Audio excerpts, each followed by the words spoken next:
podcast with Jackie Oatley and Tim Spears. I like this podcast.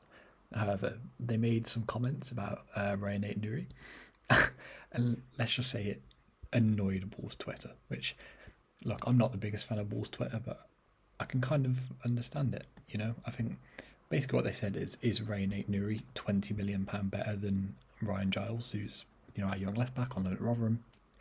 And I get what they're trying to say, but I'm going to explain why I think Rayan Ait-Nouri should definitely be bought, because I think £20 million, and apparently we can negotiate that down, but I think 20 million is an absolute steal. Genuinely, I do. So if you look at it at just a baseline level, if you go on transfer marks, which, you know, I'd say is the most, you know, accurate place for like transfer stuff, he's valued at 18 million. So even if we do pay for 20 million, it's not like we're massively overpaying considering his age.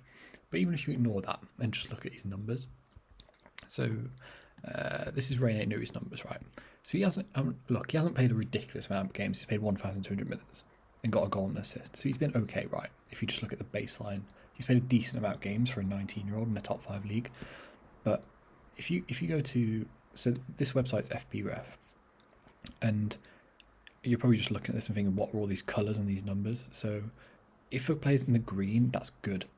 So let's just take dribbles completed here, for example, the one that I've just highlighted. So it says 97 next to the percentile, which means he's in the top 3% of dribblers in that position. So in his case, fullback in Europe. So you want to see green, right? And it's kind of broke down into attacking, passing, and defending, right? By the way, before I get into the video, subscribe. There'll be so many more Bulls videos coming out on this channel, so subscribe, support the channel. But I think the first thing that you acknowledge is the defensive numbers. They're not great. Like, I will fully acknowledge this, but one thing I would say is it should be acknowledged that the 5 at the back does affect this. You know, his pressures are good at 14. 2 tackles a game is okay, but his interceptions, his blocks, he's poor in the air. Like, I'm not even going to try and argue that, but he's young, and that's the case for most defenders, especially someone who's 5'10". But for most defenders, they're bad in the air anyway, especially when they're young. But his defensive numbers are not great. However, if you look at Johnny's numbers, now I think we'd all acknowledge that Johnny's a great defender, and we all think he's amazing. Johnny's pressures are better than most people's in the world, but his tackles, interceptions, clearances, they're not that good either. They're very similar to Rayan Ait-Nouri's, even though I think we all accept that Johnny's an amazing defensive fullback. So to me, what this suggests is that the fact that they're both playing in a wing-back role, where they're higher up the pitch, they don't get to tackle as much because they're doing more attacking stuff. So yes, his defensive numbers aren't great, and they're probably not £20 million great, but when you look at Johnny's, they're not good either, yet we all know Johnny's good because we watched him every week. So I'd kind of ignore the fact that his defensive numbers are a bit bad. But if you get into his passing numbers on the ball, this is why I really like Ait-Nouri, because pass completion is in the top 6% for fullbacks, and taking into account he's still 19. I think he turns 20 tomorrow, but he's 19, and you know his pass completion's 85%, and especially when he's playing high up the pitch in not a good Wolves team. You know, we've all watched Wolves this season. We basically just punt it up the pitch. So to have an 85% pass completion rate is amazing. Same with dribbles, 2.3 dribbles. That's like what wingers sometimes do. You know, I think that's higher than Daniel Podence's, and he's playing at left wing back. Progressive carries as well, really good. But for anyone that doesn't know what a progressive carry is, it's basically when you pick up the ball and beat a man, or pass it past a man. There's actually a description here. So carries that moves the ball towards the penalty box. Yeah, it's basically what I just said. And those are really good as well. And a lot of young fullbacks don't have that stat quite high because they've got a lot of pace. But it's still good to have. Progressive passes is the one thing you'd worry about with Ait-Nouri. You know, he's holding the ball well, but he's not necessarily passing it forward with conviction. That's what basically a progressive pass is. So that's quite low. But these are all good numbers for a 19-year-old kid who's playing his first real season in professional football. And if you look at his attacking numbers, a shot creating action is basically just a pass or a dribble that leads to a shot.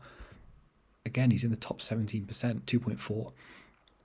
You know, you probably want to see him score a few more goals and get a few more assists, but I think you can, you know, take into account the fact that we just played defensive football. So I think all these numbers suggest that, look, I'm not saying he's perfect. He's not great in the air. He's not an elite defender. You probably want him a bit to kind of become a bit more of a creative passer. And look, I'm not saying he's perfect. Let me make this clear. But for a 19-year-old to have these sort of numbers at left back shows a lot. Like if you look at on this right here, this is kind of the players that FB Ref are comparing him to. Tariq Lamptey's there. I think everyone likes Tariq Lamptey. All these numbers suggest that Rayan Ait-Nouri is worth the 20 million, in my opinion. And look, I can't look at Ryan Giles' numbers because he's playing in the Championship, but he's 21 and Nuno clearly doesn't rate him. So I think this was the podcast they said it. I just think it was a very kind of, not lazy, but I think it was just a weird kind of statement to make personally. Because I think like his dribbling numbers are ridiculous. Like he's attempting 3 dribbles a game and completing 2. Like that's ridiculous. 60% success rate is not incredible, but all these numbers are good. Like you can go read them for yourself on FB if you want and like compare. And when you compare him to Johnny, which is the most interesting thing, most of them are better than Johnny. We all love Johnny and think he's amazing. So I think Wolves should persist with Ait-Nouri. I think they should buy him. I don't see why not. Let me know what you think in the comments about Ait-Nouri. And I think he's won a lot of the fans over recently. When you go on Twitter, most of our fans are seeming to be raving about him all of a sudden. So, yeah, I don't really have anything else to say on that. Subscribe and peace.